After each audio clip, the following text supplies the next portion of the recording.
Hey everyone. Another podcast today with Ralph Brooks. Ralph is a super interesting guy.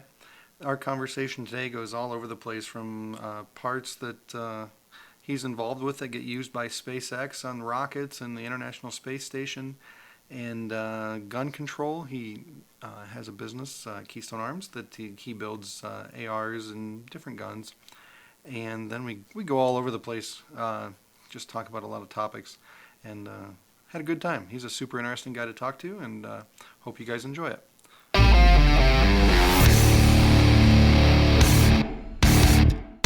Enjoy the podcast. All right, so it's live. Cool. We're here. Over there?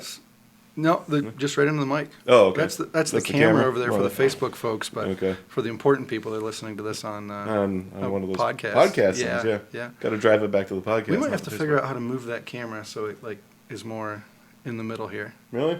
but whatever. Nah. So I'm not much to look at. I'm more to listen to anyway. right, that's why you're here. Got a face for radio. That's right.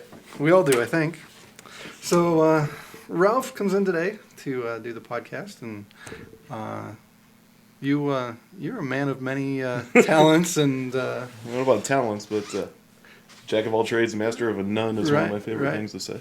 so your everyday job, your Yep. regular person job, Yep. which is probably the most normal thing you do, I'm guessing. Yeah, that's fairly normal. I mean, part of it, anytime you get to deal with commercial and, of course, experimental aerospace guys, like SpaceX rockets and things like that, I wouldn't say it's exactly like super normal, but at the same time, we're the bearing manufacturer. We're making a bearing. A bearing is one of the most boring things in Right. existence to the average person. So how does the bearing? So you guys make stuff for like SpaceX and stuff? Yeah, pretty much So- all the rich guys that are playing in aerospace right now, they're customers of ours. Really? Yep. So like, what exactly bearing wise do you make for? I'm having trouble connecting going to outer bearings and space and a rockets? bearing. Yeah. Oh, well, there's turbo pumps and all these things. Oh, High-speed okay. turbines, yeah. I see. Most of them are, running in liquid oxygen environments and stuff like that, down to minus 320 C, really high speed, a lot of custom materials, exotic stuff. Stuff you can't buy down at Worth Smith.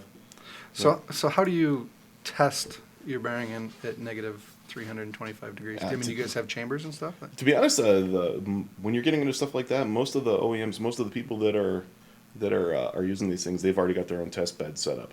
Really? 90% of it is done by modeling and knowing the product, and then it goes into test beds at the customer, and they make their determination at that point. So how big of bearings are we talking? Not super huge. These Really? are mostly very small and very fast. Really? So, yeah, it's you find out most turbine bearings are small and fast and may, they're going to go get used in spurts sporadically. They're not running Right. full tilt boogie the entire time. Some of them, of course, some of the fun ones are only going to live for 30 to 70 seconds, and you're never going to see them again, too. That sounds like the perfect product to make. Yeah, Like it doesn't have to exactly, last yeah. a long time. But yeah, when one of those experimental rockets goes up and it's got your part on it, and everybody's kind of sitting around with the, nobody wants to be that the solid rocket booster on the. Did you watch the last the Falcon Heavy there? Oh yeah, of course, Dude, yeah. that was. Yeah, we shut down pretty much the entire place. Really? And everybody huddled around a projector. So and you watched guys' it. stuff was in that? Yeah, we Really? got some parts in there. That's awesome. Yeah, yeah. And I can't get over that they land those things again. I know. That's like the It's- dopest neither can part we. of it. Yeah, watching those two first stages come down and land next to each other at exactly Right. the same time. Right. Elon's a pretty intimidating person. He's a very exacting guy, and everybody that works for him, you can tell, they're used to it. I said, can you imagine the call that comes in? They're like, okay, we're ready. Everything's going to land, and the phone rings. Oh, you want them to land at exactly the same time Yeah, no problem. and dead center. Okay, guys, we're not going home tonight. Right, that's right. How do that's you a- work that out? Yeah, when you got somebody like that that's bound and determined that they're gonna cut to the new frontier. It's My favorite thing about him is this. I don't know if you follow him on social media and stuff. a little bit. And his like tweets and stuff are just kind of like, this could work or it could be awesomely bad. Yeah, yeah. Like yeah. that's everything. Last week they were trying to catch the nose cone of the one they launched. They had the ship. They had like a big net thing on the back of it. And he's like, what could go wrong? We're Yeah, right. driving around this boat and it Yeah, should land. sure. Like no big deal. I think anytime you're gonna, and whether we're talking about, experimental space or experimental car or music or whatever it is, or hey, even to a certain extent politics. Sometimes the fool that rushes in and Right. there's the guy that gets the job done. Well, somebody's got to get in there first and try Yeah. and figure it out. And Yeah, you got to he fail seems to be grow. doing it. It's So awesome. thankfully, he hasn't had a lot of failures. I mean, Right. overall, it's been a pretty.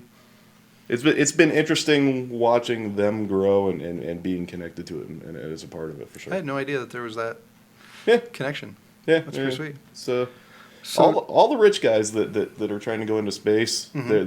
they're a lot of roads lead back to the same spot. Let's put it that way. Right.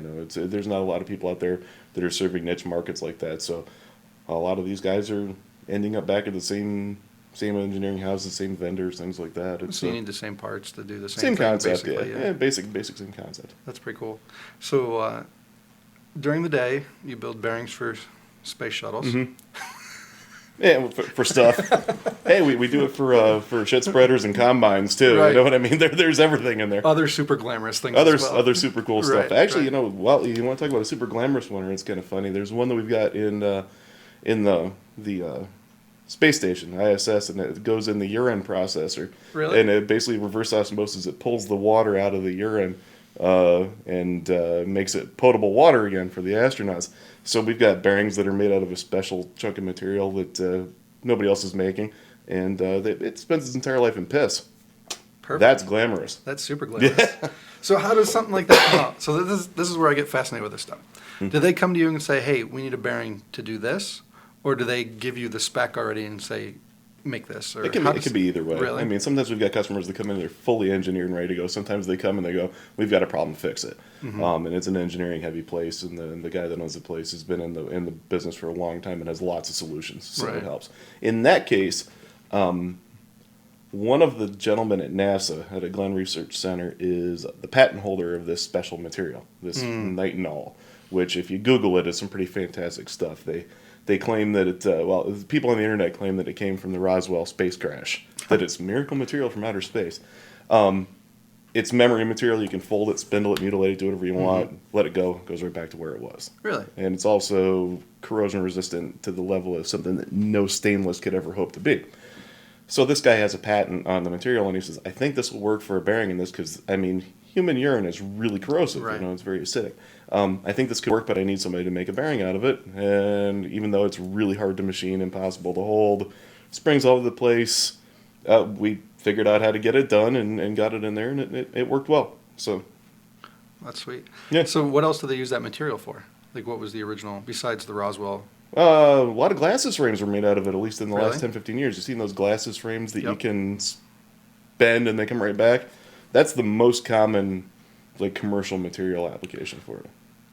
It always amazes me that so we have the space age material that came out of whatever it crashed at Roswell, supposedly, to make glasses frames. Yeah, really. Yeah, yeah. The most mundane. Nickel titanium alloy. It's an Easiest. interesting chunk of stuff. But yeah, exactly. Yeah, so the aliens brought us that. Let's make glasses out of it. We'll just make better and, glasses. and piss bearings. Right. So yeah, there you go. Perfect, Right. really. Mhm. Technology. Where do you land on all the conspiracy stuff? So, Conspiracy stuff, are not you- too are you not a too far conspiracy into guy, it. or- Not really. On the other side of it. I'm a big fan of the concept that if you see something that could either be complete inept incompetence or conspiracy, it's probably incompetence. Almost always. Yeah, almost always. It's not to say I don't think some buttons have been pushed to Mhm. affect some outcomes, but I don't think there's. It just seems too hard. Yeah, it is. I mean, to try and get a group of like 5 friends together for dinner, Yeah, it's almost impossible. and then let's do a Yeah. Roswell crash. Yeah, right. And yeah, get all let's- these let's do people that. with different agendas and Yeah. families, and like I just can't. Like I'm a Freemason too, and everybody's convinced that Freemasons hold the secrets So- to everything, and we can't even get everybody together to clean the lodge or get breakfast. So we're not taking over anything. We are in There's no charge of chance. nothing. I'm going to tell you that right now. So what do the Freemasons do? Not lots. Really? Honestly, no. It's a fraternity like anything else, and Right. it's just it's got a little bit different of an initiation thing, and there are some, quote unquote shared secrets that would mean nothing to any other person around. Mhm. Easiest way to tell who one of your friends you can trust is to tell a secret and see if they keep it, right? Right. So that's what it was all about. We're going to share these secrets that have no bearing in real life whatsoever, and it proves your fidelity to the organization. I see. So yeah, and by its very nature, secrecy, it drums up conspiracy theories. But Right. I'm here to tell you, there's nothing going on there that's going to affect your daily life. So basically, it's just a regular social group. To a certain extent, Yeah. it's a little loftier, I guess. It's not you pay your $25 and you're in. You know what I mean? There's a I'd like to have to say they've got a loftier purpose. The point is making good men better. You know what I mean? Trying to bring out the best of the characteristics in you in order to be. So, it's all about upright, square, level. You know what I mean? There's a lot of symbolism there that makes sense.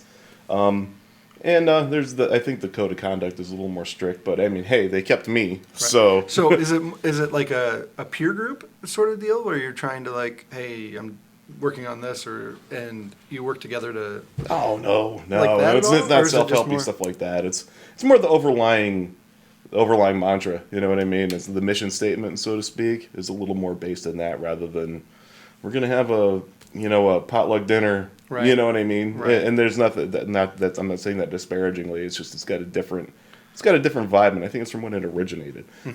These days, it's most of these organizations are dying anyway because young people don't have that much interest in Right. it. Well, Well, it's hard to understand. So, like, when I'm thinking of the Freemasons, I always think of all the stuff you see on The Simpsons. Yeah, and all right. the crazy stuff. But I've belonged to a couple different, like, professional groups. Sure. And that's kind of where I'm trying to, like, figure Tie it out if together. it's the same thing. Right. So, I belong to a couple professional groups where there's a group of guys and you get to know each other and you Right. kind of, it's not as quite as kumbaya as I'm dealing with that or whatever, but especially like with business, you would sit Right. down and talk about, hey, do you know anything about like insurance? Like, Mhm. and then out of 10 people, they're like, oh yeah, this, And they'll don't have do something. that and do Sure. this and do that. I didn't know if it was that sort of like a, I think at one point it probably was, and there's More definitely like that. that theory that, hey, if there's 3 guys bidding on a job and one of them's Mason, you should do that. And everybody should bring their strengths together to the group. But I mean, we're talking about something that meets once a month, and everybody's fairly fragmented. It's not I don't think it's got a goal or agenda or I don't think it's got that cohesiveness anymore. Maybe some other lodges do and have, but out of the Olean one, there's some wonderful guys there too. It's a good group of people. Although I have to say, some people are lapsed Catholics. I'm a lapsed Mason. I haven't been to a meeting in quite some time. It's more of just a general willingness and interest in being involved in it. There's very little tangible that comes from it. Now that being said, every once in a while somebody will post up, hey, I needed such and such, and if one of the brothers has a leg up on that, then everybody comes Right. and helps. But it's not. There's not a lot of that. You know what I mean? Right. It's largely esoteric. what I'm not is gonna lie. very weird is it does seem like there's not the, which it seems like it'd be so much easier, the group setting for things anymore. Yeah, right. Like for some reason, way back in the day, I don't know if social media has taken place of that or Probably, what, yeah. but you would think in a small town like Bradford or Olean, a group of 10, 15 people could get together, and I don't want to say run the place, Yeah. but help Get each something other done, out to right. make it, I'll use you, you use me, how do we Right. do this, and don't use that guy, and, One would expect. it seems like a real easy thing, but it's kind of Yeah. gone away. I think part of that could be that could be like social media and the changing of the times, and I think part of it's got to do with for lack of a better term, the downfall of economy in general. I mean, everything's fragmented. The buy local concept is gone. Everybody's got most people that I know literally have to buy at bottom dollar and sell at top dollar in order to just keep their head above water on just about everything that. And it's tough. It's tough to say, but another local small business owner.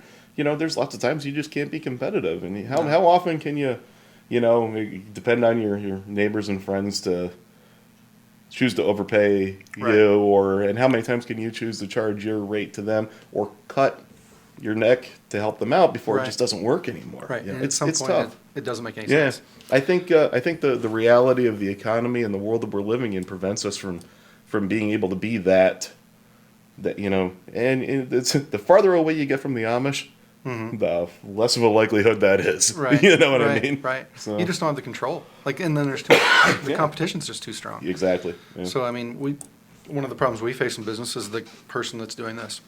Can you get me this? Yeah. And you're like, yeah, it's You know he's looking right at the price. $500. Yep.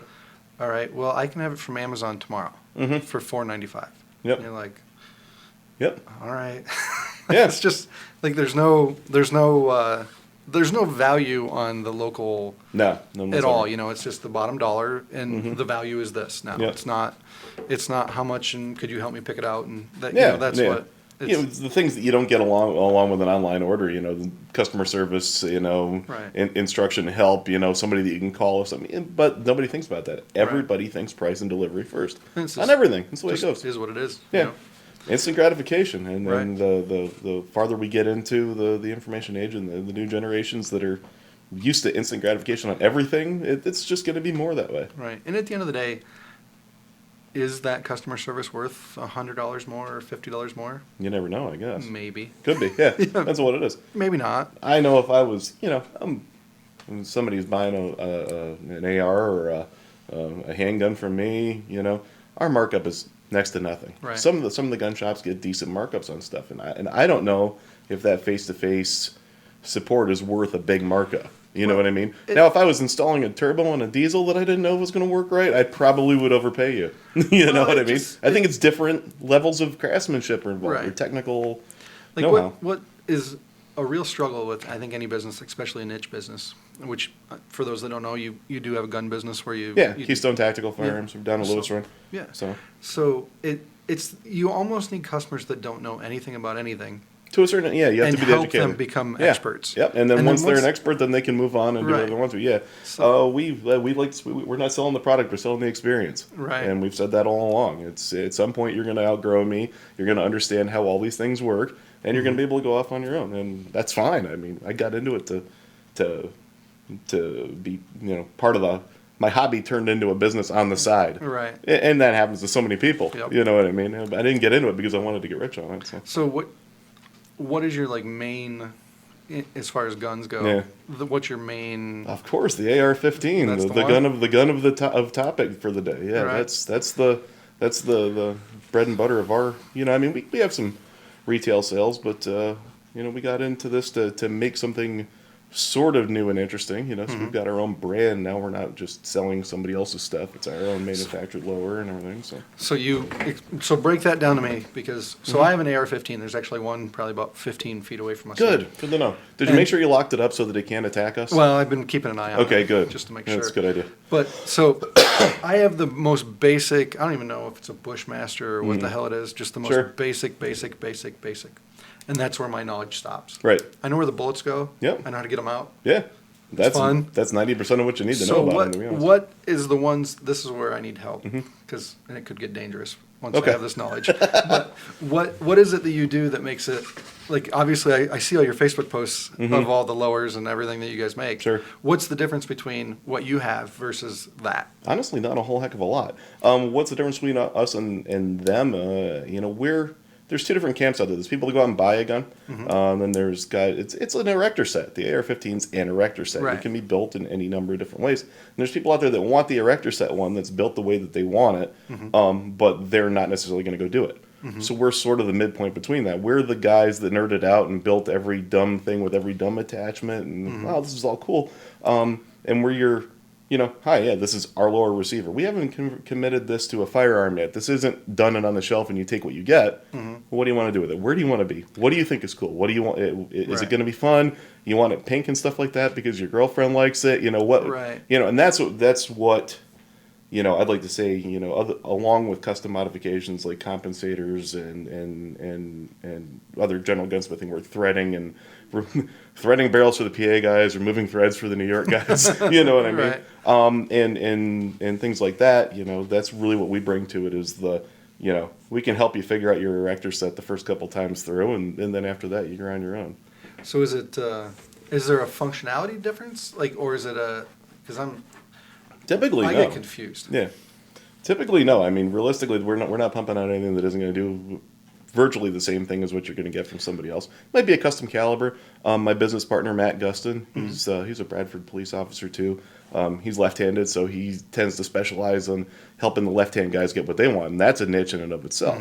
You know, side charged uppers that are just a little bit different instead of that, the charging hit on the back. It's a traditional side charge. What kind of, forward grips do you want? Hand guards, things like that. Yeah, we're not reinventing any wheels or anything like that. Well, what I was curious about was just about everything in my life.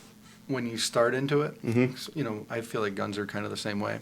And you shoot it, and there's a little hitch or something that you can't quite get to work right. And then somebody will hand you a gun that's custom made. And it's a totally different world, yeah. And you're like, oh. Sure, yeah. It's not me. Right. It's that. That's largely a function of money, though. Really? That's, to be honest, they're like I said, the firearm world is pretty much dirt simple. It's all tried and trails. Once in a while, somebody comes out with a new gimmick or something that looks cooler, and some incremental.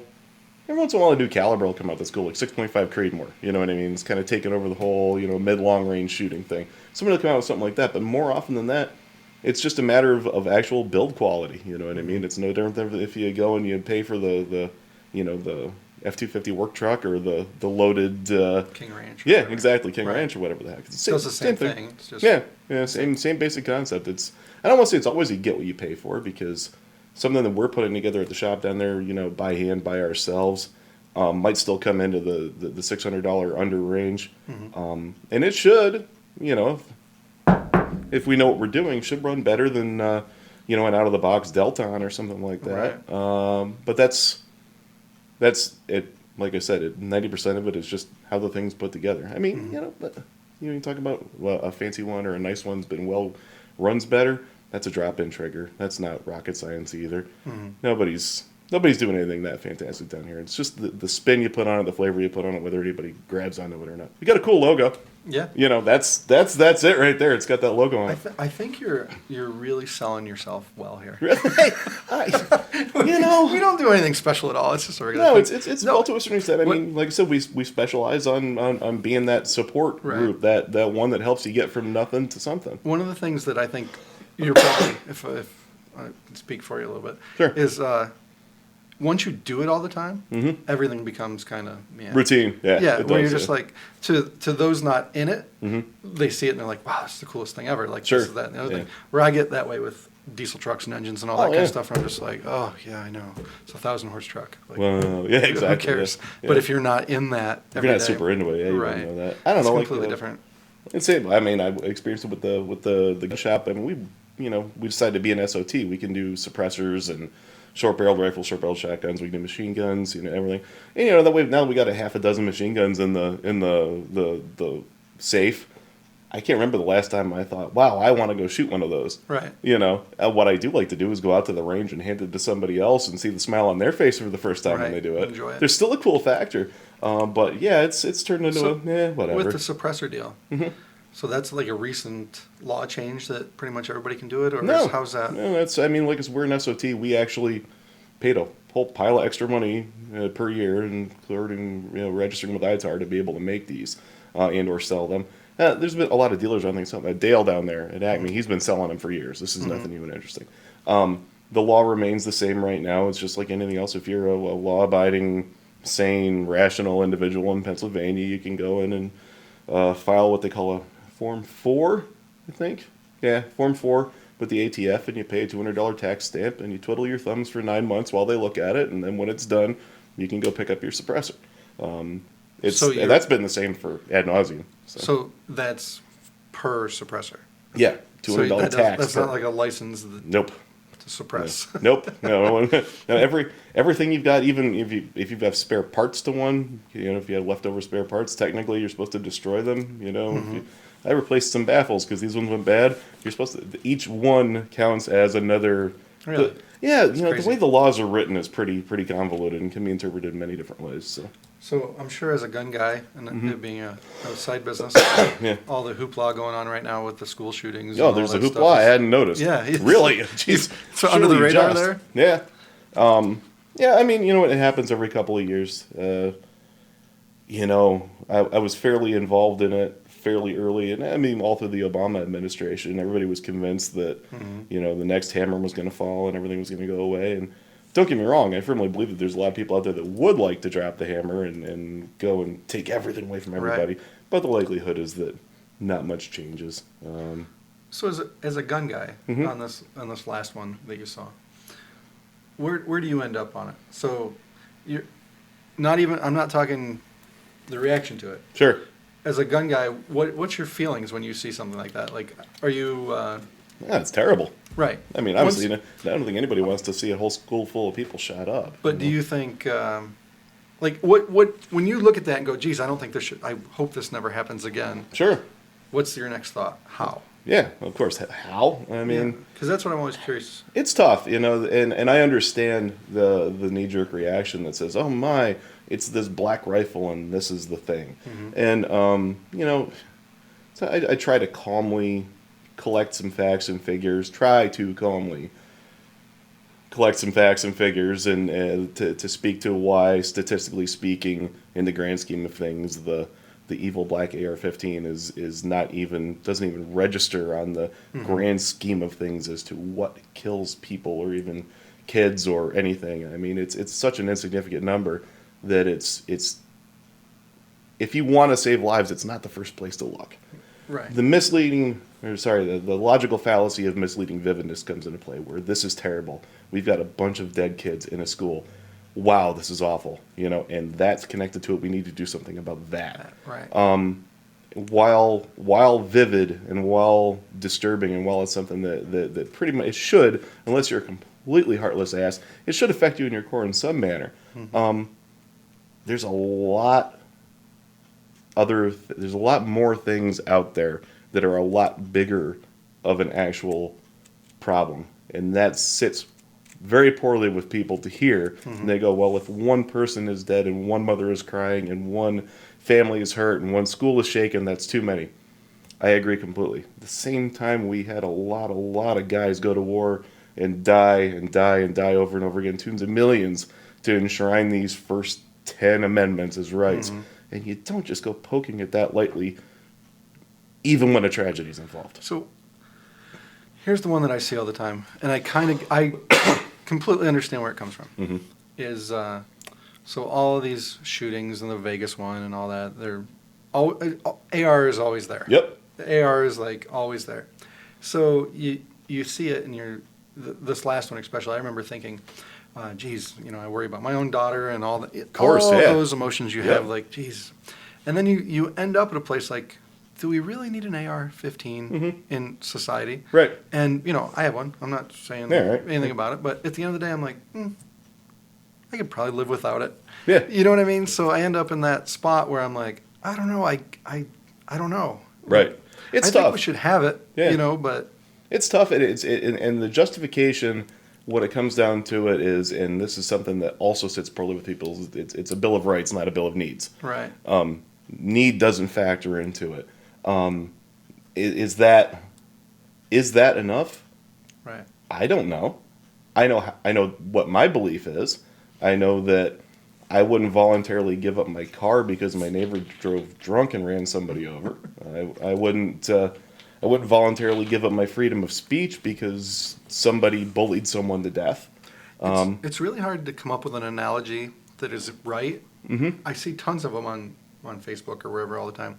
And the one I saw last week was some reporter said somewhere, gun owners having an AR is like saying I should have an Indy car and be flying down the road to work at 200 mile an hour. Yeah, once again. And it's like... Right versus privilege, though. But, again, not really. Yeah. If you could drive an Indy car to work if you wanted to, if it had the turn signals and the all that mirrors. stuff on it, yeah. But you still have to do the speed limit. Yeah, exactly. Yeah. Like, you couldn't just rip around in an Indy car, because that's what he's saying. Like, do you think it would be right if I'm going 200 miles an hour down the freeway and just killing people because I'm running into them constantly? It's like, well, no, you still have to do the speed limit. Yeah, speed limit's already a law, and killing people's already illegal. Just because you have that, doesn't mean you can do exactly. this other thing. Yeah. You know what I mean? It's there's, I guess, like I said, in the grand scheme of things, it's really tough to justify things besides just I believe it's implicit in the right, and I'm not going to hurt anybody with mine, and anybody that comes in my shop and fills out a 4473 and that gets called into Pennsylvania instant check system, I have to trust that the agencies that were tasked to do what they were supposed to have done what they were supposed to. Tying it back to Florida, I mean, I don't think it's any any surprise or it shouldn't come as a shock to anybody at this point after all the reporting that almost every agency that should have prevented that failed. Not just from the kid probably shouldn't have passed a NICS check if the background check had they're talking about in enhancing the background check. He should have, based on his history then, he should have failed right then. I mean, we don't have to enhance it. We just need to make sure these guys are actually turning the stuff in. That works. Yes. You know, the FBI dropped the ball on it. The local cops dropped the ball on it. I mean, everybody failed that school. You know what I mean? And the last thing in all of it, to be honest, is the darn tool. You know, at the end of the day, we're talking about a software problem, not a hardware problem. Right. You know? And do you think the AR is always there? Because if you're going to go do anything like that, and especially if you're obviously nuts, you're going to go find the biggest, baddest, meanest looking thing. Whatever to go do it with. what the perception is, yeah. Right. And combine that with some the fact that there's lots of them. They're cheap and they're readily available. I like to say, because everyone wants to bring it back to the car analogy, even though, like I said, driving is a privilege, not a right. When I was younger, lots of teenagers died in Dodge Neons. Lots of them. It wasn't because the Dodge Neon was a bad car. It was because they were $800 and there was lots of them for sale. Right. If I could take us back, to the assault weapons ban in 1994 and George Bush Sr., his Bush 1's import ban of imported AKs. That was just a signature ban. All these gangs are using these cheap imported Chinese AK-47s, and this is causing all this bloodshed and violence. We need to do something about this. And I'm going to say right now that due to the fact that they were talking about gangs and not me and you, everybody stood, we could. It was clearly a racial thing. I'm not going to lie, it was. Everybody supported it. Yeah, we got to get all these horrible, cheap guns out of the hands of the gangs, And, of course, then in 94 they passed the assault weapons ban, which got rid of all of those import ones for the longest time due to the sporting goods clause, and neutered and changed the AR-15 and the domestic stuff significantly, so it wasn't what it was. There weren't any 30-round, high-capacity mags anymore. And after it sunsetted in 10 years, the FBI did a report and nothing changed anything. Right. I think the reason you're seeing the pushback now is because we went from a $75 gun to now we're talking about $500-$600 guns that are mostly the proviso of lower middle to middle class white people. You know what I mean? Right. I think the NRA rolled over then because it was an easy sell to middle class white America. I think they probably shouldn't have, to be honest. I mean, once again, we accepted the fact that we were going to change the availability of hardware. And it was going to change. And it didn't. It's only gotten worse. That doesn't exist. Those $75 guns don't exist anymore. Right. They're gone. This is still happening. So what are we going to do? Let's ban this one now. Let's ban this black gun. And look at it again in 10 years and see how many kids are still dying because the software is broken. Right. Because the guy just moved on to the next most deadly thing. He's got a pump gun with double shot buck instead, and he's sawing them in half. Right. Well, that's what I can never... Do we want to save lives or do we want to ban something? Right. This is what I can never understand. So if you were going to sit down and go, okay, I'm going to go into a crowded place that's full of people, and I have to smuggle in the gun, and I want to do as much damage as possible, I'm not sure an AR would be my first choice. I don't think so either. I think you're going pistols first, probably a shotgun. Yeah. Like... a semi-automatic or one of these double mag pump guns with some buckshot would be really the way to go. Yeah. And you're like, it won't change it. Like that shotgun will still be available tomorrow, even if you get rid of all ARs. Yeah. And it's gonna be worse. Yeah. And back to your point, I think it's let's face it, I don't think everyone's these mass shooters meticulously plan to think. I don't think these guys are that bright overall. Most of them, with rare exception, I don't think they've put that much thought into it. And it's whatever they go, whoa, that's cool. Right. That's the one that makes me feel like I've got power. Right. That's why they're picking it. And once again, get rid of that one. They'll just find something else that's black, And mean looking. Yeah, exactly. So once again, I'm a big fan of actually trying to solve problems, and I think solving the problem is done by looking at reality and not already proven failed idealism. Right. So what do you feel about the constant talking lately about arming teachers? I don't like that phrase, arming teachers, because to me that sounds like somebody's coming and going, here, Mrs. Smith, there's your assigned Glock. If anything happens, I am a big fan of people that have already decided that they're going to be a sheepdog instead of a sheep, for lack of a better description. And I know that comes off sort of heady, douchey, maybe. I don't know. I think there's people out there that are willing to accept that responsibility, that are going to run towards the sound of gunfire rather than away from it. Right. And the fact that we tell them they can't, I think is wrong. I don't Right. think anybody should be going out there saying, hey, we think you guys should arm yourselves. But especially around here in rural BFPA, so to Right. speak, why? I mean, I think it's why probably, not? I think it's probably a great idea that the kids are absolutely banned from having guns. Oh, yeah, of course, yeah. But I feel like the teachers, it should be up to them. Just Yeah. if you want to carry. Like If you're licensed and whatever, yeah. Big Bob, the gym teacher, yeah, carry. Yeah, right. Little Susie, the economics Of course not. teacher, not Yeah, a million years. not at Should all. she ever be forced to? Yeah. I I mean- there's certain people Yeah. just that probably would make a big difference if they were armed. And if students knew, oh, geez, like, there's a pretty good chance of me getting shot Yeah. quickly here. Especially you get in these more populous areas, just about everything that's a gun-free zone also has some significant level of security, usually armed. The bank, the hospital, sporting events, politicians, you name it. Out here in rural areas, not so much. But generally, if you're going to hang up a sign that says you can't bring a gun in here no matter what, you've now taken the responsibility of making sure you've got somebody there that can counter that. Right. Any system that says, nope, you can't bring a gun here, and guess what, we're not going to provide any adequate security either, that doesn't seem workable to me. The best thing is you always hear the what ifs. Well, what if the teacher snaps? What if? Well, right now that teacher could snap that morning, carry the gun in anyway, and do it anyway. Right. You've got, what we do know is that a crazy person with a gun, when he's faced with a group of people that are unarmed, is able to exert his will unlimited and kill as many of them as they can, and all they can do is beg for their lives. We do know that. We've got empirical data of that. What if? What if a teacher snaps? What if? Those are all what ifs. Let's operate with what we know.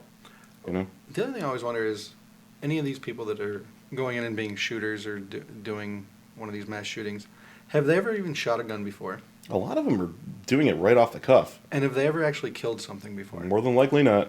They've never had to see this in real life. If you had to in real life, Yeah. you'd be like, yeah, that's not so great. It's a totally different deal. I wouldn't want to do that to a person You know, under I any mean, circumstance. To a certain extent, I think that presumes somebody that's in some sort of right state of mind. And I think an Adam Lanza, you can see the pictures of some of these guys. There's nothing there. I think they're committed, and they're gonna figure out one way to do it no matter what. That being said, the kid that's mad over his girlfriend or because he got picked on, something like that, I'm pretty sure if Dad dragged him out in the backyard, when I was a kid, my dad did it to me. Just a little 22, he made me shoot a bunny rabbit. And it was the most horrible thing I'd ever seen in my entire life. And I learned a lot of respect for firearms right then, and I also knew that I wasn't really big on killing stuff. Right. Of course, that's not going to apply to some kid that's already been pulling the wings off of flies and Right. torturing animals since he was a kid. But I think for anybody that's that angry one that wants to lash out and do it, I'm going to show them, that might temper that. Right. It just seems like there's just, even after there's a shooting like that, you would think as a group of people or a nation, everybody would kind of get together and be like, wow, this is awful, and have some weird grieving thing. Sure. Seconds, moments. There's Yep. your Facebook is just filled up with Oh, gun yeah. control or not gun. It's just like, oh my God. Yeah. We're a Folks, very reactive society. I'm guilty of it as much as anybody. So, yeah. I'm a big fan of, everybody says, you don't want to, and like I said, the Obama administration, bring the crying kids out on stage as you're signing an executive order, and we all said, don't build your legislation, and you don't use your dead bodies as stepping stones. At the same time, you probably also don't immediately jump right to the defense and start pounding your chest either. You know what I mean? It's tough. It's tough. When you perceive that your position is being attacked, it's hard to not get defensive. And I'm a guilty party too. Right. One of the worst things I saw last week was the father of one of the girls that was killed. Oh. I don't know if you saw that. Had the video. Trump shirt on or something like that? No, not was that guy. They had some hearing. Trump was there, Mm-hmm. and this guy was there, and he stood up and gave a talk. It's gone viral. He's standing up saying, "My daughter didn't get to choose something or another," and I'm just sitting there like, who took this person there days after his daughter was killed? Yeah, right. And made him stand up and talk. I'm sure he wanted to. I'm not saying it was it wasn't like he coerced was against his will, but you're not. you're not thinking right. I don't know. Like, you're just, like, it just seemed like the grossest thing in the world. It is. That somebody found him and was like, come on, go to Washington. We Yeah. want you to stand up and talk about this. Oh, the couple of kids that are getting plastered everywhere right now, you know, I mean, they seem to be some pretty agenda-driven young people and stuff like that. At the same time, you know, I've got to think that there should be some sort of, I don't know, cooling off or healing period before Right. you know, maybe not. I don't know. I don't know what that is, and I respect their position. Doesn't mean I agree with it. You know, it Right. doesn't mean that just because something bad happened to you that means that we should all just capitulate and give up something or agree to your demands, because if we did that, then if emotions made things illegal, Roe v. Wade would have been overturned years ago. Right. And once again, take that for what it's will. That's just a comparison point. I'm pro-choice. I would never take a stance against that. You know, if emotions still ruled everything, then same-sex marriage wouldn't be a thing. Right. Unfortunately, or fortunately, depending on the way you look at it, you know, we're a nation of laws based around a constitution, and we don't make policy decisions purely based on heated emotions. Or Right. at least we try not Let's to. hope. Anyway. Let's Yeah. hope, yeah. Yeah. But the bad thing is everything right now is so emotional, so quick. I mean, as soon as you see that, if you're, and this is what always gets me, is there's a predisposed bias towards one side or the other. Oh, sure. So if you're a gun guy, you immediately discredit anything Yeah. that would be a detractor of Right, having right. a gun. And if you're on the gun control side, you immediately just dispel, like, well, yeah, there's only like, Sure. percentage-wise, Yeah, exactly. like yeah. minuscule, like that doesn't matter. One's too No, many. So to somebody that's emotionally involved with money, you're right. It doesn't Right. matter. You know? it's so weird. The thing that I do worry about or wonder about is, could everything be right at the same time? So It's tough. yeah, we should have the right to bear arms, but having like 1 billion guns out there for 300 million people, yeah, it seems a little bananas. Right. Like, I don't think we shouldn't, but Yeah. I could go, yeah, that's kind of crazy. It is. Well, I Like, mean, there's actually, 3-4 guns for every person. our culture has been so built on it for so long, though. And one of my things I like to say is that if I could somehow snap my fingers and every gun in the world would disappear simultaneously, I would. At the core, I may be an asshole, but I'm sort of a pacifist asshole. Right. You know what I mean? An aggressive pacifist asshole. Let's put it that way. Do I think that the presence of the firearm at large in the world overall is a positive rather than a negative? Probably not. That being said, right now, at last count, since the Gun Control Act of 1968, we know of about 300 million privately owned guns in the U.S. We know of. That's not ones that people built themselves. That's not everything that existed pre-68. There's in excess of 15 million AR-15s in circulation right now. And then to add to a couple more statistics of that, New York, our neighbors to the north, they passed the SAFE Act. You have to register all these. And I think they estimate about 5% compliance right now. And that's in New York, where they're pretty Hard, sheepish about right? stuff like Yeah. that. You know what I mean? Pandora's box opened a long, long time ago. And it's not, everybody goes, oh, Australia, they all brought them in and stuff like that. Australia didn't have 15 million guns, period. Right. Nor did they have a Second Amendment, nor did they have the same frontiersman mentality. It's too late to wish for there to be less guns. Right. That ship has sailed. We're here. So let's get through the idealism Right. and start working on the reality. And that's what I'm saying, where So- like both things are true. Yes, Yep. there's probably too many guns. More than likely, yeah. There's too Well, many guns in the wrong hands, I'll tell you that. But that's a fact. Yeah. Not something we're building. Like, Exactly. Yeah. It's here. It's already there. Yeah, I mean, so- it doesn't matter how Americans are buying guns in record numbers, which should be taken as a data point that people, when they feel, even there's people coming and buying stuff that didn't really care about these before. They're creating new customers, not because they want to be the next mass shooter, because they don't want to miss the boat and not have a chance to have one. Right. You know, there's been people reach out to me that are educators that say it's about time for me to start learning something in this. And I've always had an open door policy to everybody. You know, man, woman, elderly, as long as you're legal. I even reached out after the nightclub shooting in Orlando. I reached out to the LBGT community and said, guys, if you want to arm yourselves and you don't want to be a victim again, you got a friendly person here. You know, I'm on your side. I will do what I can in order to make you comfortable with this, so that if you choose to, You can here for it, exercise right. this, you know. As far as I'm concerned, everybody goes, oh, so what's the solution? Everybody gets one? Just about. Yeah. I mean, there's so many of them out there, and the wrong people do have them. The wolves are out there. They're armed. Why wouldn't you want to be one of the good guys with one? Right. You And know? I feel like there's this other thing where we feel like we're so advanced and removed from the Wild West cowboy days. No, we're not. It's not that far No. in the history. No. It really is not. Yeah. I mean, when you I sit mean, some and look people at- just had the right to vote for the past 45 years Right. or so, 50 years. We're still Right. fledgling, and we're still pretty frontiersy. We're talking like early 1900s. You had to have a gun on you either so another person with a gun didn't kill you or some animal didn't. Yeah. We're not. We haven't. It seems like we have, but we haven't come No. that far. Well, I mean, what we consider anti-gun here is still like, well, I'm totally okay with hunting and hunting rifles and stuff like that. You know, most of these advanced civilizations that people point to around the world are like, oh, that's barbaric too. We would never even think about that. Right. Yeah, we're still rough around the edges here. And then what's So- weird is you get into like the Australia one where they banned everything. Mm-hmm. If you can believe, who knows what you can believe anymore, but Mm-hmm. it seems like the crime stats are showing that was a terrible move. Yeah. Like- Crime in general, yeah. They've got less gun deaths. I believe they have just less murder in general, but violence itself trended up. Right. Yeah. So- Of course, you know, why wouldn't you attack the guy you know he's not armed? Right. If you're mad, why There's no not hit him? consequence, right. Yeah, exactly. Right.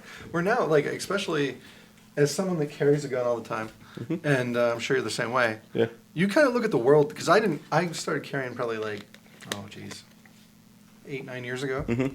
And before then, I never even thought of it. Like, No. I would be in a place, and now I'm constantly like, how many of these motherfuckers are carrying in here? Yeah, exactly. Like- how many might be? Yeah. I bet half. Yep. Yeah. It is. It's an eye opener once you take that step, and whether it's for yourself or whether some of us. I mean, in addition to everything else I do, I picked up a state constable gig too.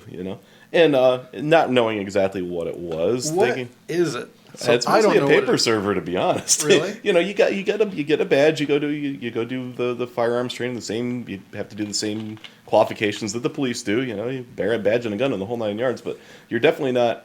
Let's put it this way. I enjoy doing it. I think it's actually improved my outlook on the human condition, given the fact that most people out there want to make good. Mm-hmm. Most of them do, Some of them can't for one reason or another, but I've found out that most people that you're talking to want to make good. They want to square up. They don't want something hanging over their head, And if you call somebody and say, hey, Bob, I've got an arrest warrant for you because you didn't pay this fine, and I'm going to have to come to your workplace and drag you out of there.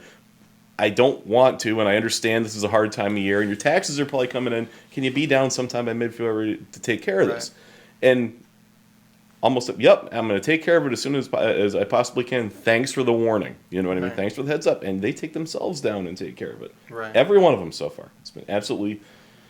And of course, I've got a dim view of humanity overall. I'm thinking, wow, this is going to be a fun chasing around a bunch of dirt bags that I don't Right. want to pay there. Right. And that's not the case. But yeah, largely it's guys that just at your local DM, they got a public intox, they got a bunch of traffic tickets, kid that when he was just freshly 18 stole a whole bunch of stuff, got restitution and is behind on that. Right. These are people that got their name in the system and can't make a payment. You know what I mean? Right. So you're sort of a collection agency for the DM, but you're a collection agency with the actual legal authority behind you. Mm-hmm. I thought it was going to be something different. I thought it was going to be something that you could, for all of my misanthropic outlook. I was like, I really wish I could go back to when I was younger and actually be a cop, or military and then cop. I was for lack of a better term, I was a stupid liberal kid. And some of my buddies, some of them even end up commenting, will tell you about the time that I was like, oh, you're an idiot. What do you need that gun for? Mm-hmm. And to hell with the war and, and all that stuff. And they'd say that if when you're young, if you're not liberal, you don't have a heart. And if you're older, you're not conservative, you don't have a brain. I swung to the right as I went. And I still call myself a libertarian, and I don't necessarily support all conservative causes. But, at some part of me thought, hey, well, this is a way that I can get my foot in the door. It's a little late in life, but I can help. Mm-hmm. I can contribute in some manner. And it really didn't end up living up to that. Right. If I realized how, I still would have done it. You know what I mean? Mm-hmm. But it probably didn't really... expecting it to be more Dog the Bounty Hunter-ish.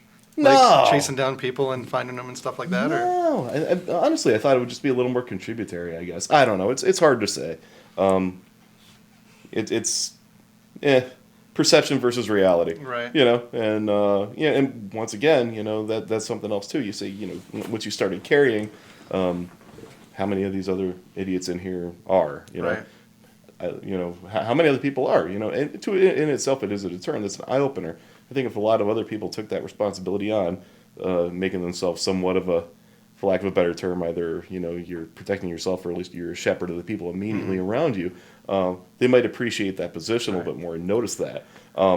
Once you've actually you've had to go get yourself insured and bonded and gone to 160 to 200 hours worth of training on how to use deadly force without using deadly force and how to make sure that you're doing everything. Your sense of awareness gets even more heightened. So I'd like to say that other than my actual police friends, and the average Joes that are sitting around talking about gun stuff, I'm probably more sensitive and acutely aware to the dynamic between the armed and the unarmed than just about anybody is. Right. So, And as you it's kind of funny, as you put yourself in more positions. A perfect example is you have way more compassion for people. yeah. Especially probably doing your constable job Yep. than you did before. Oh, yeah. Where you're like, oh, that deadbeat son of a bitch. Oh, yeah. Now, once you Yep. start talking to him, you're like, oh, well, yeah, you do have to feed your kids. Yeah, you do have to feed your kids. Yeah. Oh, you do have to put gas in your car. Yep. Oh, Yeah. and you don't make enough money already to do that, and now you have to pay this fine. Yeah. And, Yeah. like, okay. Yeah. And you start to realize, like, life's a lot harder than Yeah. you think, especially when you're a young kid. Oh, yeah. Like, that's what I can't get over on some of these, and we're in this weird place right now where the youngest and least experienced of us have the most control Yeah. socially. Yeah. They understand it. They're posting. They get Yep. it. They get it. And then anybody that's a little bit older is kind of standing back a little bit because they really don't want to put it out there. Yeah. You know what I mean? And It's they like don't really get it. And, No, okay, whatever. yeah. And I don't want the hassle. I'm busy. I got a business to run. I can't sit here and I got a argue with business to run. somebody. I can't alienate all of these Right. people. You know what I mean? Or I just simply don't have the time to sit here and Right, argue right. with these people. Where, as you're a kid, you have all the time in the world. Sure. Like, I'm going to fuck with this guy. And Exactly, You yeah. know, so. But at the same time, those youth, those people that were controlling stuff, typically overall, they would tell you, the media would have you believe that they're overwhelmingly progressive and left leaning, and yet we still just memed the antithesis to that into the presidency Right. a year ago. It's that should be an eye opener to everybody in the game right now, whether you're an adult looking at the realities of the world around you, and the future for yourself and your kids. And mind you, I've got my own opinions. I'm going to take a sort of neutral stance on that.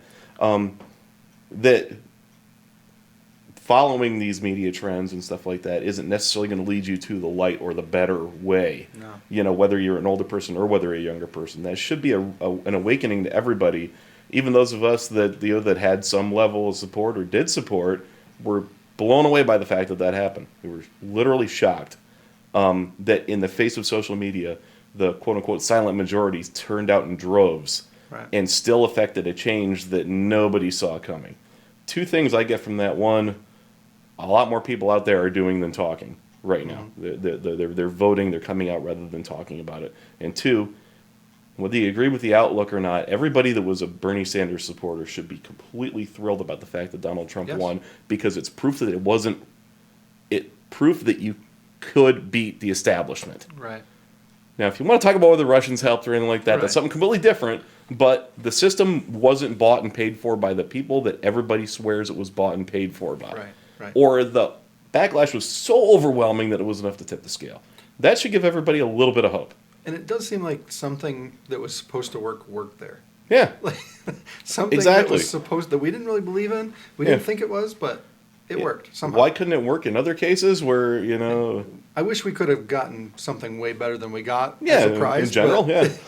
I will say that, worked, on the floor level, I appreciated the troll nature of the Trump campaign, and I still do to a certain extent. Sometimes I don't know whether I'm looking at somebody that doesn't know what he's doing or if he's playing 3D chess, but it just seems to work out. The economy's things are working out in spite of all of it. So, like I said, cautiously optimistic, watching it in an amused fashion. What I'm hoping for is that it opens the door next time to somebody that's a true independent. That's a little less tweety. Yes. Maybe, I guess, you know. Every once in a while you read something, you're like, oh, Please, why did you say that? don't. Yeah. No. But at the same time, you have to wonder, a guy that has gone through his entire life with hair like that, Yep. but seems self-aware. Yeah. What is I don't know. What's the ploy there? I have no idea. Is there a secret work that he surely could afford better hair. Yeah, whatever. But what's the move there? Just vain enough to try That- to keep it going, but not vain enough to try to go all the way with it, I guess. Or is it something that just takes you off point? Like you guess. can't stop looking at his hair. As you're sitting there, you're like, the fuck is going on with this guy's hair? And he just steamrolls you. I think it's turned into the trademark now. You know what I Right. mean? And yeah, I think once again he's got the off-putting demeanor, stuff like that. Everybody just assumes him to be an idiot, but at the same time, either I don't know whether it's intelligence or just luck. I don't know if he's really outsmarting everybody or if it's just sheer. Let's see what happens. Right. You know what I mean? Go back to Elon Musk. Sometimes you got to roll the dice and see what works. Not that I'm equivocating the two on any on any level. You know, sometimes the fool that rushes in and just plays it fast and loose gets it done, and It does seem like there's something to be said for just doing something too. yeah, Where he do just something. does things. Yeah. Where you've heard a lot of talk from other presidents. We're going to do this, we're going to do this. And all of a sudden Trump just does Does things. it. Whether it's good or not, Uh-huh. he did it. Have his entire party and the other everybody's going, please don't. Right. But yeah, you know, there's something to be said for men of action. Sometimes you wish the action was a little more calculated, Right. Or it appeared a little more calculated, but I don't know. Just gotta wait and see on this one. And the other thing that drives me crazy is you always wonder how much is actually bullshit of Yeah. the stuff that's going on. Like, this doesn't matter. Yeah, it Like, does. we pulled out of the climate accord change thing. Had no effect on anything. I don't know. Yeah. Everything's the same. Everything's the tomorrow. same, exactly. Yeah. Or you get the NAFTA stuff that comes in, and eventually down the road, all the factories start shutting down, and Yep. you have all that kind of Yeah. negative effects that you didn't The see stuff coming. that slides in that nobody was yelling about is the more damaging Right. stuff. You know. And it's strange times. Just strange. Yeah, we are living in the weirdest time that I can possibly imagine. Well, I don't know if you saw that article that I reposted on Facebook about the transgender boy. Oh, the wrestler or whatever? Right. Yeah. So I don't think did people you- our age are quite equipped to. Did you read that article? Yeah, I've seen 5 different variants of it. So this was actually a girl. It was transitioning to a boy with hormonal assistance. Right. Yeah. And But she's won the state title 2 years in a row. wrestling girls. She. Yeah. He. It's like he, she. I don't know I think what to Zai, call her. I don't know. her. That's the pronoun with the XI or something like that. Yeah, it's They. so confusing. Yeah. And she wants to wrestle boys, They won't let them. but they won't let him So he's just beating girls Stuck. instead. wrestling the girls. And I'm just sitting there like, I don't get it. I don't know what to do with any of this. Like, You know, like I said, I'm a diehard libertarian to the core. If you really want to be, some part of me questions if a person that age really knows what they want to be 10 years from now. I mean, I know I've got a tattoo here that I got at 18 that I probably wouldn't get now. I couldn't imagine committing to hormonally changing myself at that age. I think that you should at least get to 18 before you do anything Yeah, that probably. radical. Or Could you I don't imagine at 7 you came to your parents and you're like, Mom, Dad, I'm going to get a face tattoo. What age is it that you're on your parents' insurance? 26? Yeah. Right around there. Yeah. But I mean, you know, I can say that from a you know, we can say that from our illuminated standpoint of being older people going, I was a complete moron until I was Dumb. 26, 27. Painfully dumb. I was still making dumb life decisions a year ago. Right. You know what I mean? It's I don't know if I'm ever going to grow out of it. Right. So yeah, there's that. But on the other side of that, I'm a complete 110%. I mean, I'm as libertarian as I can get, and a couple of my buddies will argue. Somebody will tell me that I'm a fascist because I believe in some law and order. So other ones will tell me that I'm a flaming liberal because I don't support like the war on drugs and stuff like that. Right. You know what I mean? So it all depends. Everything's perspective. But when you have an intersection of a person that's doing what they want to do, and part of what they want to do is a sport or I don't know. I even hate to say the bathroom thing because I don't care about that.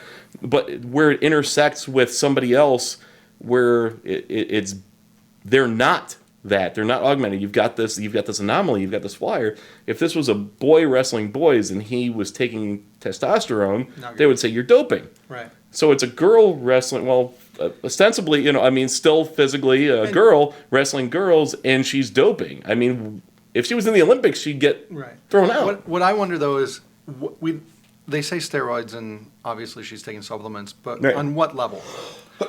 Are we talking a minimal? Yeah, enough to affect a change. Who knows? Are we talking like Brock Lesnar level of I guess it could craziness, go either way. You know what I mean? So that's what you never know about any of these stories. Is it the most minimal thing in the world to help whatever? But I guess on the other side of that wouldn't matter though, because 90% of the time, I'd imagine if you were putting a boy and girl of the same age, or a young man and young woman of the same age together, and said go wrestle, even the boy with normal levels is still physically more likely to. Now, don't get me wrong. I've known some a couple of girls I worked out with in the gym that were just beasts that would crush average guys. You know what I mean? In every manner. There's flyers and outliers, and I'm not making one of these unilateral men are tougher than women statements. So please, social justice warriors, that wasn't a misogynist statement. So even if it is a maintenance dose or a dose that's necessary for the conversion, so they have the masculine characteristics, it's still probably an unfair advantage over other non-augmented females. Some level. If another girl wasn't self-identifying as another gender and was taking a supplement, is she in trouble now? Right. She's just doping at this point, right? It just gets messy. The gray areas get grayer. And what would be so bad? This is what I can't understand about all of this stuff. What would be so bad if, and I can't remember the guy or girl's name or whatever, but what would be so bad if she went to her parents and said, you know what, pretty sure I'm a dude. Mm-hmm. I want to be a dude. Mm-hmm. And they go, all right, well, that's cool. Mm-hmm. You can be what you want. You can dress like a boy, wear boys' clothes, Mm-hmm. cut your hair like a boy. Yeah. Do everything boys do. But let's pump the brakes on the hormones and all this nuttiness. Until you're absolutely sure. Yeah, until you're older. Mm-hmm. Get to 18, 19. Yeah. You're in charge of yourself at that point. You can't have a drink at that age. Why? Yeah, right. That's the crazy thing. Like, you're not responsible enough to have an alcoholic beverage. Mm-hmm. But you can completely alter the physics of your body and the science. And in some states, you're not even allowed to make up your mind about having sex at that age. Right. Some states are younger than 18 now, but there's some states that are like, 18 is the age of consent. If 18 is the age of consent to use any of your plumbing, shouldn't it also be the age of when you can alter your plumbing? Right. You know what I mean? Yeah. I guess like there would be no harm in just going, go ahead, do that thing. And once again, so much of this is based on subjective things. It's not objective anymore. We're where everything is only as acceptable as it is when it's juxtaposed to the next least acceptable thing after it. And the goalposts change in every discussion based on, once again, emotion over reason. And hey, I get it. Identity is an emotional thing. How do you talk about that objectively? But it still crosses into reality, and it runs into somebody else's objective analysis at some point, and there's going to be a friction. What's crazy about it is you're not allowed to. Here's a perfect one. So the other day we were watching TV, and Caitlyn Jenner was being interviewed at whatever motorsport event we were watching on TV. And she starts talking, and I wasn't really paying attention. And he starts talking. Fuck, whoever. Still sounds like Bruce, right? For the most part. And I look up, and I'm like, why are they interviewing her? Yeah. What What's that have to do with it? Yeah. Why is she? And I'm just kind of like, why in the world would they pull her out of the crowd and bring her over and have her talk? And I'm looking, and I look at my daughter. She's 5. And she's looking at it like, what is this? Yeah. And I said to her, I'm like, what do you think of her? And she's like, you mean him? Oh, no kidding. And I'm like, yeah. She's like, Yeah. Totally confused. Just like, and if that is your unbiased, like that's a guy. Yeah, exactly. Yeah. Like, and you're forced to buy into a make-believe. Sure. Where you're like, oh, Caitlyn, you're so beautiful. Exactly. Yeah. Instead of going, all right, you're a dude that likes to dress like a girl. Cool. Whatever, bro. Whatever, but yeah. Cis or whatever we're supposed to say. Exactly. And that's the thing is, acceptance doesn't have to mean fellation. I'd completely accept that that's something that somebody wants to do and that they can totally do themselves. Like I said, I'm a libertarian, but it doesn't mean I have to fawn over it and say we're heroic and beautiful. Like I said, we're a country that's spending an awful lot of time talking about mental health, who calls people that want to cut off their own genitalia unilaterally heroes. Right. You know what I mean? There's some sort of disconnect between the subjectivity and the objectivity there, and I'm not sure what it is. It's tough, but yeah, part of your freedom to be what you want is also our freedom to maybe, Right. I don't want to say nobody should be picked on or made to feel bad or something like that, and everybody should be treated as a human being, until a decent human being, until they prove themselves to not be through some other action. You know what I mean? We shouldn't be equivocating a transgender person with a child molester, because they're two completely different mindsets. Right, You know what I mean? They're right. two completely different things. You know, but at the same time, we should be able to at least chuckle to ourselves, or and I don't want to say poke fun at, but I think we should be able to not take everything so seriously that a person's subjective view of themselves becomes the sacrosanct word of law, Right. and you either go, okay, we support this, or you're now a pariah. Right. You know, and that's not really Well, freedom. They've taken it a step farther in Canada. So in Canada, and I have a feeling that this is a pretty loosely enforced law, but if you don't address somebody by their proper gender, Right. their assumed gender, Sure. you can go to jail. Yeah. And I you're think like, that's localized to just like a Quebec area. Really? I don't think it's all Canada, but yeah. That's but unique. Again, you're forcing people to suspend reality. So Yeah, if I look yeah. at you and you look like a guy, I'm going to assume you're probably a guy. Mhm. If I look at you and you're Yeah. a girl, I'm going to assume you're a girl. Yeah. If you're a guy that looks like a girl, Yeah. I'm just going to say you a lot. Try and not, just get through. Yeah. But why do you have to force? I'm an old school sir and ma'am guy. Right. And even people that are much younger than me, I've dropped that onto the end of stuff. And twice in our little town of Bradford, I accidentally said the wrong thing. One, I don't know, the young lady, I don't know if she was trying to be masculine, but she was, and she appeared very, very male. And the other one was a young man that was definitely attempting to be feminine, but hadn't quite succeeded. So, first I've actually said, "Thank you, sir," to this woman, and she got very ma'am and got very, very testy with me. It was not a loaded sir. Right. I was not trying to be that guy, And the same thing with the other. Hey, thanks, man, or thanks, sir. But this person was trying to be female, and I felt bad because I could almost see the change in their face, like I'd intentionally slapped them. But it was nothing intentional about it. And it shifts the responsibility of self off of you. Yeah, So if somebody walked up to you and said, "Hey, fatso," yeah. every once in a while somebody will do. My wife will do this. Oh, yeah. I get it all the belly time. pat Yeah, shit, right. and you're like, you don't go, "How dare you assume?" Yeah. You go, "Ah, fuck." Yeah. Oh, yeah. Sure. Yeah. You're exactly. Wouldn't you think if you got recognized as a guy when you're Right. a woman, you go, "Jesus Christ, what? I'm the doing fuck? something wrong. What- Yeah, exactly. If it really bothers you, you'd be You like, should put in some labor. Right. Put in some effort to appearing what I you want to should be. try and Yeah. turn into a girl. It's if that's what I wanna tough. be. I don't. It's like I said, I love offending people. I love offending people intentionally when it's calculated, and I've thought about it, and I've got a something to support it. You know what I mean? A reason. I hate accidentally making somebody feel bad. Right. So here I am. Now I'm feeling like the jerk.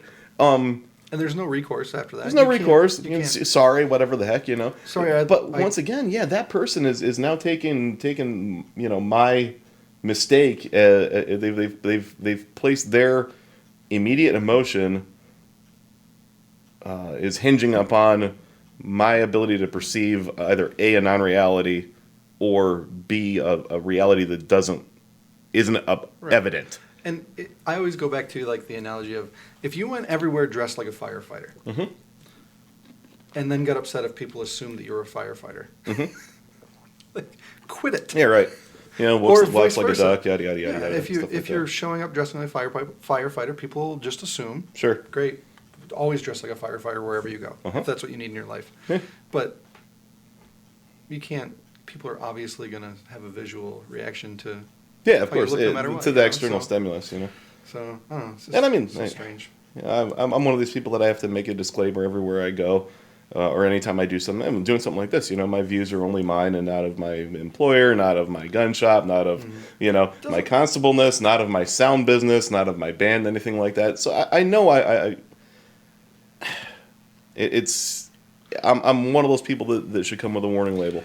And at the same time, when it's somebody like that in a situation like that, I get to walk away feeling like the jerk completely accidentally. Mm-hmm. But here's something that's interesting. So you seem like a fairly opinionated guy, and you build up your opinions, and you have I don't know what the word would be, but over the course of time, you've landed in certain areas where you believe, I believe this about guns, I believe this about this. And you've already said it earlier. How often do you change those? Oh, the opinions? Yeah. Oh, some things have actually, I wouldn't say how often. I think it's once. I think there's one thing, you have one or two times in life max that you really get swayed from one thing to another. I feel like all my viewpoints are constantly on this range of... They wobble a little. Yeah, where you're just like, I was 100% sure of this. Yep. And then I'll give you one that's the easiest, for instance, is like the moon landing. Mm-hmm. I'm 100% like, we went to the moon. Mm-hmm. Like 100%. Mm-hmm. But every once in a while I'm like, oh, there might be some fuckery going on. There could be some stuff going on, yeah. I'm not a conspiracy theorist, but at the same time, you're just like, you look back on like documents that were declassified from the 60s and you go, wow, they really were at this some shit. Right. You're never going to convince me that the earth is flat. No, that's what I mean? too far. But yeah, there's...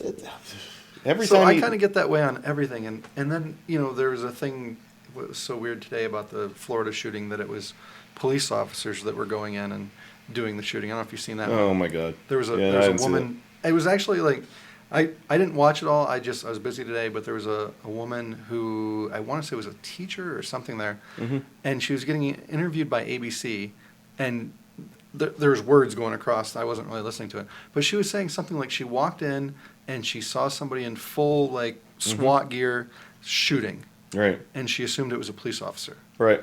And I'm just like, oh. Okay, well that's interesting. Okay. So it plants that little seed of doubt. That's weird. Yeah. And then who knows what it really is? Like I said, I haven't made it all the way, but all that stuff starts to get you like, do you really think that anybody anywhere? This is where I got to finally when I'm trying to ignore it. Yeah. Like, do you really think there's a police officer type person anywhere that would go in and shoot kids? Yeah. Or a human being? Yeah, right. That was just going to be okay with that? Yeah, right. I find it impossible. It's challenging to think as part of an agenda. Yeah. Obviously, there's crazy people, but... Hollywood sets us up with lots of things. Watch the Born Conspiracy, Born Identity, oh my God, all these agencies are getting together and covering stuff up. Yeah, weird stuff's happen. I find a very hard time swallowing that it's to that level. Right.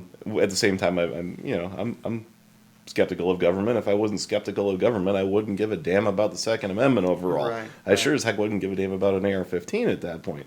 And that's not leading me down the path of saying, we're going to fight a revolution or anything like that. I think there's a nice balance of mutually assured destruction there. Right. I think we'll never have to fight a revolution just because so many people are armed. So, off of that topic for the moment.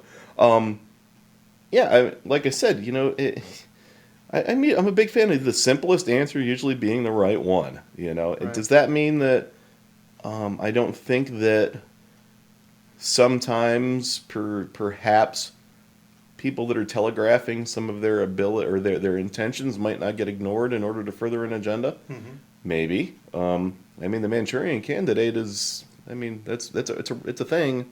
Do I think somebody took this kid off the street and programmed them to go be a killer and said go kill kids? Nope. Mm-hmm. Do I think that sometimes some loose nuts are allowed to continue being loose just to see? Right. Maybe. I would give it that. Well, have you watched the House of Cards? No, I never got into that. So there's one scene in particular where I can't remember what was going on, but they were trying to push some sort of, I can't remember exactly what it was, but it was some sort of gun-ish agenda. Yeah. And they basically start scanning the news for a shooter and a story that lines up with what they needed. Mm-hmm. And it took them like a day and a half, and they finally find this kid that goes into a convenience store, and they're like, we got it. Yep. And then they just sort of fabricated a story around this real event. Sure. And I feel like that's possible. Oh, yeah. Like, well, and you can see all the media outlets working in concert, right. all with the same agenda. Yeah, and just control of the language. You know what I mean? If nothing else, just sprinkle in a couple little details, and it completely changes the story. Yeah, it does. Yeah, So- and spin, man. The spin machine is real. So that's possible, but I just can't see this big global. No, I don't know. I'm not one of these ones that goes, oh, there's 5 families that control the world and all that and everything. The Bilderberg conspiracies and all that stuff. Yeah, there's a lot of people have a lot more money than I do. I understand that, Do you know but how exhausting it would be to be that rich? oh my Have to God, deal with all that. yeah, I'd be over it really quick. It's just like Trump becoming president. Yeah. You have all the money in the world. You have gold toilets, Yeah, and you decided, Yeah. I'll go live in this shitty old White House yep. and deal with all this bullshit every day. There's that one picture from right after the election. It's like right after the announcement, and he's sitting there, and he looks whooped, And it's like that moment that you did this for shits and giggles, and you find out that you're now in charge of Right. these assholes for the next 4 years. Yeah, it's hard to say. I mean, I'm not like the global. There's hey, don't get me wrong. I'm a big fan of the term globalist, and I think there's people out there that do have maybe some of them even have probably from a very pure standpoint have an agenda where they would like to homogenize all of us and make us all like each other a little bit more, or all not like I like you, make us all more like each Right, other. right, I had to rephrase that in order to make things better. Maybe some of them. And I also think that there's some nefariousness out there. Some people out there that would like to homogenize in order to. The haves are always going to try to be more of the haves and put a greater separation between them and the have-nots. Do you think that things are getting, what's the word I want to use, friendlier? At the same time, we have this division and people have these hard, but never in your life. So just what we're doing right here, for example, never in your life do you think that when I was younger, especially, that you just sit down with somebody and have a conversation and we're going to put it on the internet. Yeah, right. And you know what I mean? Whereas there's so much of that going on and the trade going back and forth on Facebook over these issues and things like that. Like, people seem to be getting nicer. I think while being mean somehow at the same time. I'll give you that. There's an intentional, a lot of people out there are intentionally, and even sometimes I do, I try to take the, for lack of a better term, the high road in the discussion and be more factual rather than impassioned and stuff like that. But yeah, let's put it this way. I remember when I was a kid, if we got to the point where you and somebody else that you knew were screaming at each other and calling each other cocksuckers, cunts, and assholes, there was probably not a real strong chance that you guys were going to be friends again afterwards. No. I've definitely, some of my best friends and best relationships I've encountered for the first time on Facebook, and we have called each other the biggest pieces of shit and screamed at each other's straw man arguments and just been terrible to each other, and then afterwards been like, okay, I can have a discourse with you. There's an actual conversation going on here that brings some value to my existence, even though we might not agree on everything. Right. So, yeah, is it making us friendlier? I don't know. I think on one level it's making us a lot more antagonistic. Do I not think there's some value that comes out of it? Do I not think people are a lot sharper and quicker on the draw now than they ever were? Way quicker. Yeah, way quicker. Even when they're not cutting and pasting and just dragging memes in. That being said, some of the worst discussion you can ever see in your entire existence is some page that I follow. It was like something about deplorables. It's a Facebook page that I follow, Deplorables Unite or something like that. And those are the people that the left talks about when they're talking about the absolute dumb shit conservative that can't possibly form two sentences. All they respond with is memes and stuff like that. A guy said, hey, we should probably consider voting against incumbent Republicans in the next primary. Incumbent Republican primary. Anybody that knows the system should pretty much understand what that's talking about. The entire thing was, I'll vote for the incumbent before I'll ever vote for a Democrat. You're retarded. What are you going to vote for? And people are going, we're talking about primaries, guys. You're voting for Republican. We're just saying maybe, Trump says drain the swamp. Vote for a new Republican. Right. Well, They're just, you can't. What I always think is interesting. So when I worked construction like 20 years ago, Bill O'Reilly was like at the height of his awesomeness back then. And the next day, like I'd watch it, it'd be on TV at night or whatever, and I'm a young guy and just whatever. Yeah. And you hear them start talking about it, and they would just make whatever the talking points were from the night before dumber. So one would say it one to the other, yeah, damn right. Yeah. And then it would just keep going, and you're like, you guys aren't really thinking for yourselves at all. You miss all the nuance. They heard what they wanted to hear. Right. You you took this little nugget away, and you couldn't wait to share it tomorrow, and now we get to do that 24 hours a day. Yeah. The 24-hour news cycle And is the absolutely guy fantastic. that yups it Yep. is like, oh yeah, man. Yeah. Yep. Echo chambers, Yeah, like I it's said. crazy. You know, whether it's the Rachel Maddow's faithful that are watching MSNBC and waiting on every one of her short-haired extremist left view breaths, or whether it's the guys that listen, like I said, like Patriot on XM.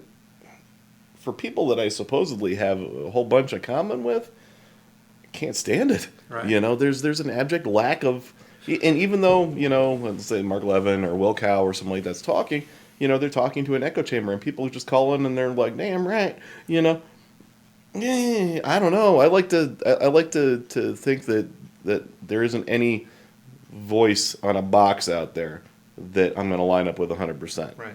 And that everything's going to be said is going to be processed and thought about before I go, that's it. Well, it also seems weird unless you're getting some really, really hard one way or the other people. I've got a relative I have a couple of them actually, who are super liberal.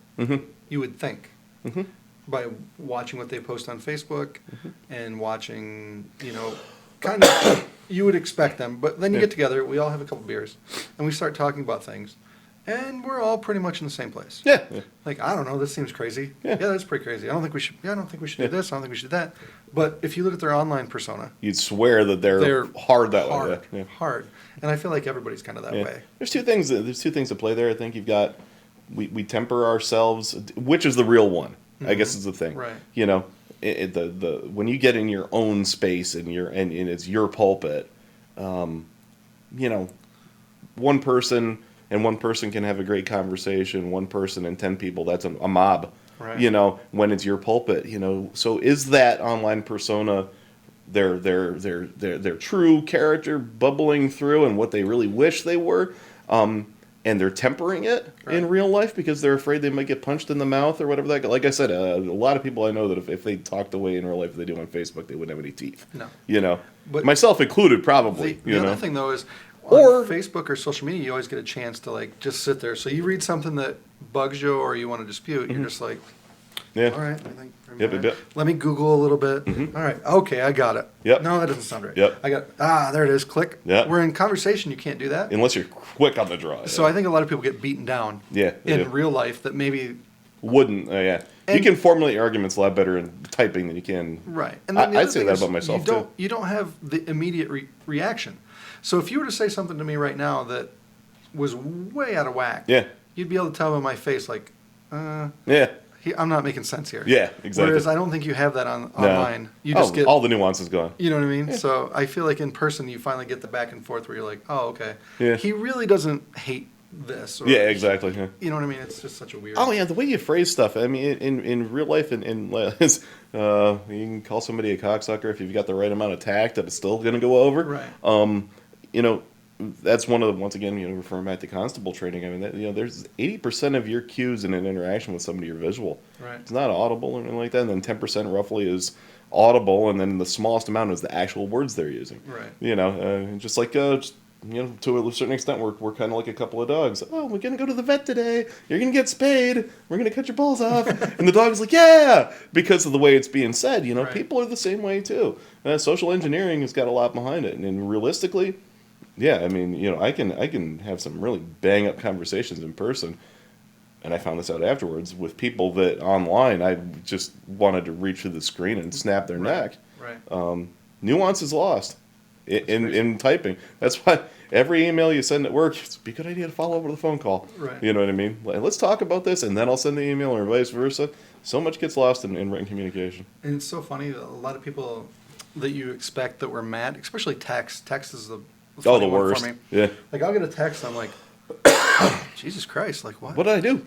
What's wrong? Yeah. And then you just call him like, dude, I don't know what's going on. Nothing, man. Yeah. Like, but you just, oh, okay, we're good. Yeah, Yeah. we're good. Oh, okay. Yeah. Like it's such a there's so much lost. Once again, I think there's 50-50 there too. I think sometimes the text that's rattled off quick is mad, but by the time you pick the phone up, you've either cooled off or, well, you can't carry that attitude through in a conversation now. Right. You know what I mean? It's 50-50.